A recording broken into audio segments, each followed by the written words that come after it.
Good morning dear students. ये आप जो चैप्टर पढ़ने जा रहे हैं उस चैप्टर का नाम है ठोस अवस्था। ठीक है, ठोस अवस्था क्या होती है उसको समझने के लिए आपको थोड़े से इस ग्राफ की ओर ध्यान देना होगा। एक चीज़ होती है द्रव है, ठीक है, द्रव है। दो चीज़ें हैं, दोनों के नाम थोड़े से सेम से लगते हैं, सुनने में कंफ्यूजनल होते हैं। एक पॉइंट होता है द्रव और दूसरी होती है द्रव्य। द्रव को कहते हैं लिक्विड और द्रव्य को कहते हैं मेटल। द्रव क्या होती है, पहले द्रव से लेकर के चलते हैं ताकि हम लोग इससे ज़्यादा करीब हैं द्रव से। वह वस्तु जिसका ना तो आकार निश्चित होता है और ना ही वह वस्तु जिसका आकार निश्चित नहीं होता, आयतन भी निश्चित होता है और भार भी निश्चित होता है, द्रव कहलाता है।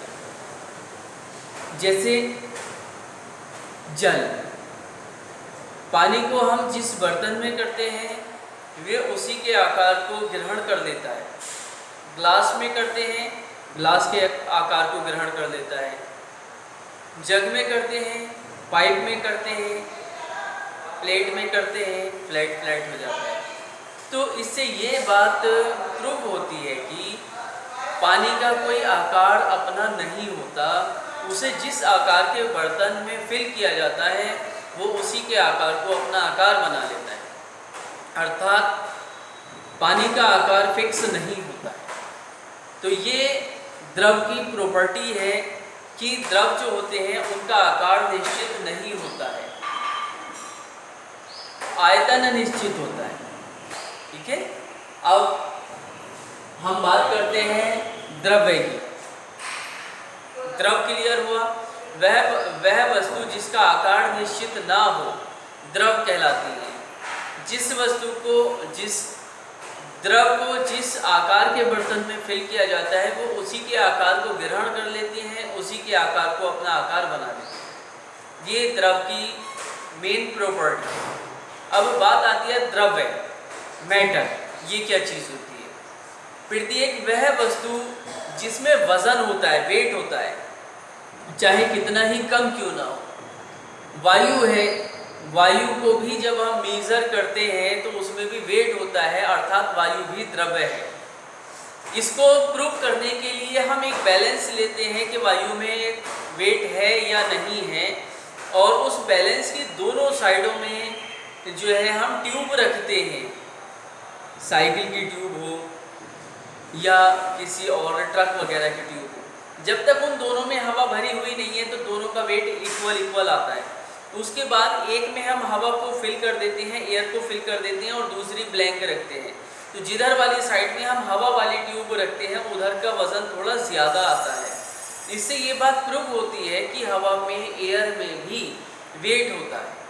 ठीक है, तो द्रव्य की जो डेफिनेशन है वे ये है कि प्रत्येक वह वस्तु जिसमें वेट होता है, वजन होता है, भार होता है, ठीक है, और स्थान को घेर दिए, एंड ऑक्यूपाई द स्पेस, क्या कहलाती है? द्रव्य कहलाती है। अब इस हवा द्रव्य है कि नहीं है, एक वेट से तो हम सिद्ध कर बैठे कि हवा द्रव्य है, लेकिन स्थान घेरने से कैसे सिद्ध करें?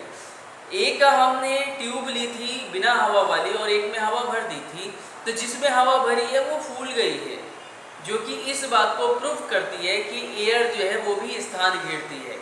एक रूम में जो है 100 चेयर्स आ सकती हैं, 1000 चेयर्स आ सकती है, एक लिमिट ऐसी है कि उसके बाद उससे ज़्यादा चेयर्स नहीं आ सकती। तो क्या होता है, इससे क्या सिद्ध हो रहा है कि चेयर भी स्थान घेरती है और इसमें वेट भी होता है। तो क्या है? ये मैटर है। ओके, तो देखिए द्रव्य, द्रव्य किसे कहते हैं? प्रत्येक वह वस्तु जिसमें भार होता है और स्थान को घेरती है, and occupy each that substance which has the mass and occupying the place known as द्रव्य।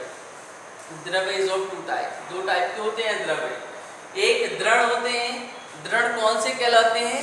जो अपने आकार परिवर्तन का विरोध करते हैं, उनके आकार को आसानी से चेंज नहीं किया जा सकता है। दूसरे होते हैं तरल, लिक्विड। इनके ये अपने आकार परिवर्तन का विरोध नहीं करते और ये जिस सरफेस के टच में भी आते हैं उसको भी मॉइस्ट कर देते हैं। दृढ़ जो होते हैं वो एक ही टाइप के होते हैं, ठोस। ठोस की क्या क्वालिटी होती है? ठोस की क्वालिटी ये होती है कि प्रत्येक वह वस्तु जिसका आकार निश्चित हो, शेप। अगर हम इसको ग्लास में ले रहे हैं पेन को तो भी ये अपने ही आकार का रहेगा, जग में ले रहे हैं तो भी अपने ही आकार का रहेगा, कहीं और फर्श पर रख रहे हैं तो भी ये इसका आकार यही रहेगा। जबकि द्रव की क्या प्रॉपर्टी है? ग्लास में लेंगे तो ग्लास के आकार को एब्जॉर्ब कर लेगी, जग में लेंगे तो जग के आकार को एब्जॉर्ब कर लेता है द्रव, और फर्श पर रखते हैं तो फ्लैट फ्लैट हो जाता है। ठीक है, जिससे क्या होता है कि उसका कोई आकार शेप जो है वो फिक्स नहीं है, और ठोस जो है इनका शेप जो है वो फिक्स होता है। ठोस में और द्रव में यही डिफरेंट है कि ठोस का जो शेप होता है वो फिक्स होता है, द्रव का जो शेप होता है वो अनफिक्स होता है। तरल का सेकंड टाइप है, फर्स्ट था द्रव, सेकंड है गैस। गैस की डेफिनेशन ये आती है, प्रत्येक वह पदार्थ जिसका आयतन और आकार निश्चित ना हो, गैस कहलाती है। आयतन निश्चित ना हो, इसे कैसे सिद्ध करेंगे? सपोज डेट परफ्यूम है, उसको हमने इतनी बड़ी शीशी में किया हुआ है, पूरी शीशी फिल है, शीशी का और बड़ी ले लें वो भी पूरी फिल हो जाएगी, और बड़ी ले लें और फिल हो जाएगी, क्योंकि गैस के जो मॉलिक्यूल्स होते हैं इनके बीच अंतर आणविक बल बहुत कम होता है, जो कि नगण्य होता है। इतना कम होता है कि उसका प्रभाव नहीं होता। अंतर आणविक बल कहते हैं अणुओं को आपस में बांधे रखने वाली कैपेसिटी, जो सॉलिड में सर्वाधिक होती है। ये सॉलिड सरफेस है, हम इसके अंदर हाथ को पहुंचाना चाहेंगे, हमारा हाथ नहीं जाएगा। और हम किसी बर्तन में वाटर ले लें, लिक्विड ले लें, उसके अंदर हाथ को पहुंचाएंगे तो हमारा हाथ उसके अंदर पहुंचा जाएगा। ये इस बात को सिद्ध करता है कि सॉलिड जो है, जो ठोस है, उसके अणुओं के बीच जो अंतर आणविक आकर्षण बल है वो बहुत ज़्यादा स्ट्रॉन्ग है, हमारे हाथ को भी अपने अंदर नहीं जाने दे रहा। और जो लिक्विड है, द्रव है, वाटर है, उसके अणुओं के बीच जो अंतर आणविक आकर्षण बल है वो है तो स्ट्रॉन्ग, लेकिन इतना स्ट्रॉन्ग नहीं है कि हमारे हाथ को अपने अंदर जाने से रोक ले, हमारा हाथ उसके अंदर चला जाता है लिक्विड की सरफेस में। ठीक है, गैस को जितने बड़े बर्तन में करते हैं हम, वो उतने ही दूर दूर उसके मॉलिक्यूल्स हो जाते हैं, अणु हो जाते हैं, जिससे ये बात फिक्स होती है कि गैस का वॉल्यूम भी फिक्स नहीं होता, इसका आयतन फिक्स नहीं होता है। अगर हम परफ्यूम की शीशी पूरे कॉलेज में ओपन कर दें तो पूरे कॉलेज में परफ्यूम की स्मेल हो जाएगी। इसका मतलब क्या है कि पूरे कॉलेज को खुशबू ने भर दिया, तो उसका वॉल्यूम इतना बड़ा हो गया कि पूरे कॉलेज में उसकी जो है वो स्मेल डिस्पर्स हो गई। और इसका शेप भी फिक्स नहीं होता वॉल्यूम गैस का, क्योंकि इसे जिस आकार की, जिस स्ट्रक्चर की पॉट में, शीशी में किया जाता है, ये उसी के शेप को अपना बना लेती है। ठीक है, ये तीनों पॉइंट्स क्लियर हो गए। ठोस अवस्था क्या है ना? ठोस अवस्था की मेन प्रॉपर्टी क्या है कि ये इनका आकार निश्चित होता है। द्रव्य किसे कहते हैं? प्रत्येक वह वस्तु जिसमें भार होता है और स्थान को घेरती है। Each that substance which has mass and occupy the space known as matter. द्रव्य कितने टाइप के होते हैं? 2 टाइप के होते हैं, दृढ़ एंड तरल। तरल जो होते हैं ये जिस सरफेस की टच में आते हैं उसको मॉइस्ट कर देते हैं और इनका कोई शेप नहीं होता। दृढ़ जो होते हैं इनका शेप फिक्स होता है। अब दृढ़ कितने टाइप के होते हैं? दृढ़ is of only one kind, ठोस। ठोस किसे कहते हैं? जिसका शेप फिक्स हो, ठीक है, और अपने आकार परिवर्तन का विरोध करते हो, मतलब इनके आकार को आसानी के साथ परिवर्तित नहीं किया जा सकता। सपोज डेट हम एक वो ले लें, आटा ले लें, उसे बड़ा बड़ा कर लें, उसे आसानी से चेंज कर देंगे। और लोहे का सरिया ले लें, रॉड ले लें, उसे बहुत फोर्स लगाना पड़ेगा उसकी स्ट्रक्चर को चेंज करने के लिए। ठीक है, तो इस तरीके से जो है ये अपने स्टेज परिवर्तन का जो है, शेप परिवर्तन का विरोध करते हैं। तरल कितने टाइप के होते हैं? 2 टाइप के होते हैं, द्रव और गैस। द्रव किसे कहते हैं? जो ग्रेविटेशनल डायरेक्शन में फ्लोविबिलिटी रखते हैं, जो गुरुत्वाकर्षण केंद्र की ओर बहने की टेंडेंसी रखते हैं, द्रव कहलाते हैं। और गैस कौन सी कहलाते हैं? जो किसी भी डायरेक्शन में बहने की फ्लोविबिलिटी रखते हैं। ये ग्रेविटेशनल फोर्स के अपोजिट भी बह सकते हैं। हवा चलती है, हवा आएगी, दीवार से टकराएगी और ऊपर को हो जाएगी, तो ऊपर को जाना ग्रेविटेशनल फोर्स के अपोजिट डायरेक्शन हुआ, तो वो प्रॉपर्टी गैस की है, ये सारी डायरेक्शंस में मोशंस कर सकती हैं। द्रव वो है जबकि वो पृथ्वी के गुरुत्वाकर्षण केंद्र की ही ओर बहने की टेंडेंसी रखते हैं, क्योंकि आपने देखा होगा जब कोई मिस्त्री फर्श को बनाता है तो फर्श थोड़ा सा तिरछा होता है, इतना तिरछा कि अगर उसकी एक किनारे पर पानी गिरे तो वो बह करके जो है अपने टारगेट तक पहुंच जाए, ठीक है, कहीं पर रुके नहीं। अब इसमें एक नेक्स्ट पॉइंट आता है कि इन तीनों स्टेज में आपस में क्या चेंजिंग है, क्या चेंजिंग है। देखिए ठोस है,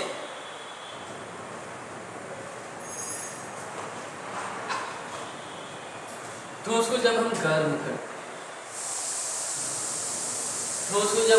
करते हैं तो क्या हो जाता है, ये द्रव अवस्था में परिवर्तित, और जब हम द्रव को गर्म करते हैं तो ये हो जाता है गैस अवस्था में परिवर्तित, ठीक है। और जब हम गैस को ठंडा करते हैं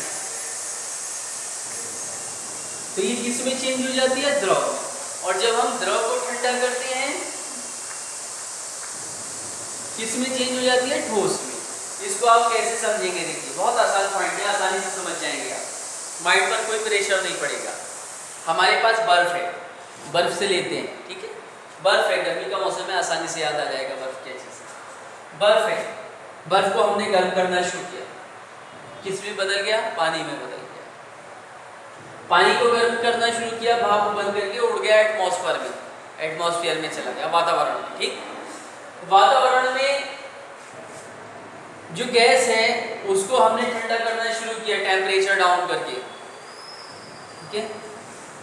कैसे होता है देखिए, इसको कैसे किया, हमने एक ग्लास लिया, उसके अंदर आइस कोल्ड वाटर डाल दिया और उसकी बाहर सरफेस पर जो है हमें ड्रॉपलेट्स नजर आने लगी, पानी की बूंदें नजर आने लगी, जिससे ये सिद्ध हो गया कि यहाँ पे एटमॉस्फेयर में की जो वाटर वेपर थी वो ठंडी होकर के द्रव अवस्था में आ गई, ठीक। और जब ये द्रव हो गया, अब हमने इसको और ठंडा करना शुरू किया तो ये किस में चेंज हो गया, बर्फ में चेंज हो गया। बर्फ का जो आकार होता है वो फिक्स होता है, उसे चाहे आप प्लेट में रखो, ग्लास में रखो या मग में रखो, वो उसी शेप का रहेगा जिसमें उसको जमाया गया है, और बर्फ आपको आसानी के साथ रेफ्रिजरेटर्स में दिखाई दे जाएगा, ठीक है। ये सारे पॉइंट्स बहुत अच्छी तरीके से अपडेट कर लीजिएगा।